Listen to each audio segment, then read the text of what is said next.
Hello, my name is Veronica Chichovska. This is a public service announcement. Due to the coronavirus, the format for the iPulse News has changed. In an effort to minimize the spread, our reporters will be recording and reporting from their home. We hope everyone remains safe and healthy. Thank you.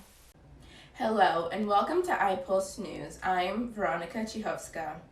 The entire world is suffering and dying from the effects of the coronavirus, also known as COVID-19. However, the exact origins of the coronavirus remain somewhat of a mystery. We know that the virus originated in China. Some people believe the virus came from China's wet market. The working theory was patient 0 ate an undercooked bat from said wet market. However, since then, scientific experts have ruled this as impossible. It is true that bats carry a certain strain of coronavirus, but they cannot carry the COVID-19 strain. In fact, the COVID-19 strain cannot be carried by any animal. The new working theory is that someone released the COVID-19 strain from China's coronavirus lab. Well, if they were knowingly responsible, certainly. If it was a mistake is a mistake. But if they were knowingly responsible, yeah, then there should be consequences. This lab is the only place in Wuhan, China, where the virus lives. Because of this new development, President Trump announced he wants an independent investigation into how the COVID-19 strain was released. Australia has since joined in the request. Australia's Foreign Minister Marise Payne said, quote, "The issues around the coronavirus are issues for independent review. In fact, Australia will absolutely insist on that." This has been iPulse News. I'm Veronica Chichovska. Really? Hi, I'm Mariela Guzman, and this is an iChat. The Senate passed around a $480 billion relief package for funding for small businesses hurt due to the coronavirus pandemic. This money is going towards hospitals and other testing for COVID-19, although they are already planning another massive rescue bill. Now the House of Representatives needs to vote on it, which will be done today, April 23rd. According to CNN, quote, a legislative text, a section-by-section analysis obtained by CNN shows the deal will authorize the Paycheck Protection Program to spend an additional $310 billion, end quote. This was set up to deliver aid to small businesses struggling during the pandemic. For the House of Representatives to be able to vote, they must take the precautions that are necessary and practice social distancing. Senator Chuck Schumer was live on CNN, speaking of the passing of the relief package. Well, I think we will be able to pass this today.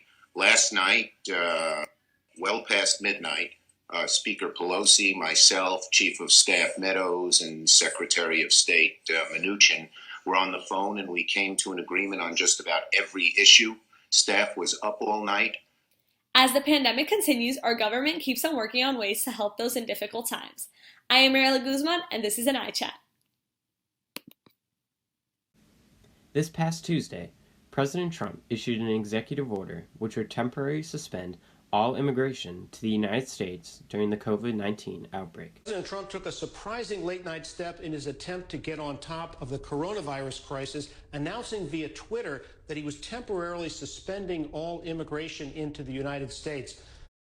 Many senators and political analysts have questioned why Trump has taken this action and why now, with many calling the move desperate and xenophobic. It very well may be, they say, that the outbreak has allowed the president to even more forcefully halt the inflow of people from other countries. The White House has not come out with an official statement or response following the president's order. Reporting for iPulse News, I'm Brian Ryder. After an apparent failure in the automated voting system was the reason for the Electoral Board to cancel the municipal elections 2 months ago. A situation that caused a significant political crisis in the Dominican Republic, leaving the country wrapped in a context of high political and social tension.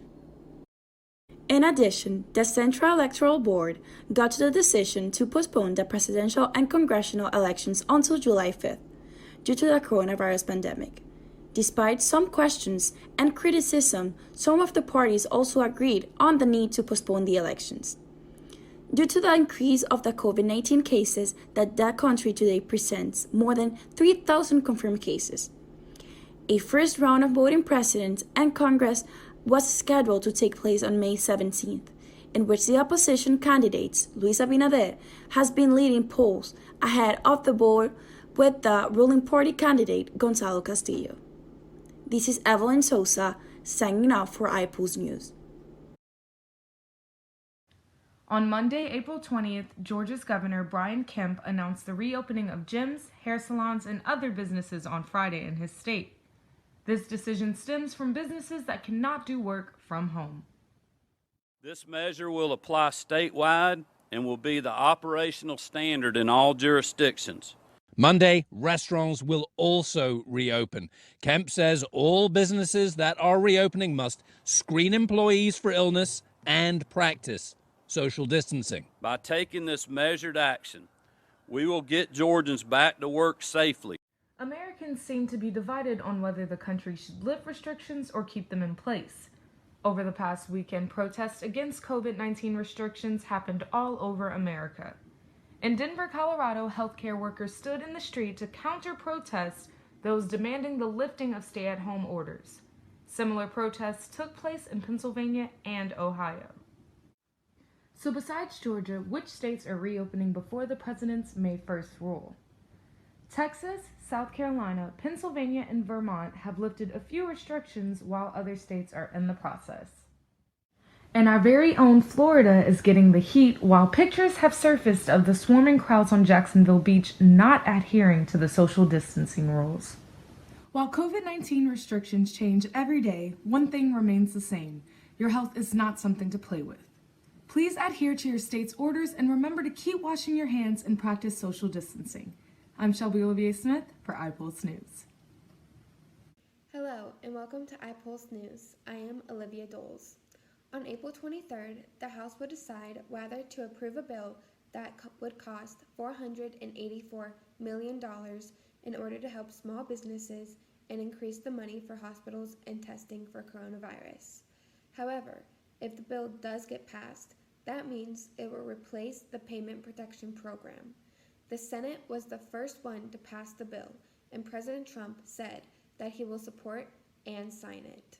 President Trump tweeted, quote, "I urge the Senate and House to pass the Paycheck Protection Program and Healthcare Enhancement Act with additional funding for PPP, hospitals, and testing." Within the $310 billion approved by the Payment Protection Program, $60 million will be saved for smaller facilities such as community financial institutions, small insured depository institutions, and credit unions with assets less than $10 billion. Yet money for the states and localities will not be included in the bill, which is what Democrats have been fighting for. Since the Payment Protection Program has been giving out $1 million loans to their customers and big restaurants, smaller restaurants are hurting trying to keep their businesses alive and running. I am Olivia Doles with iPulse News.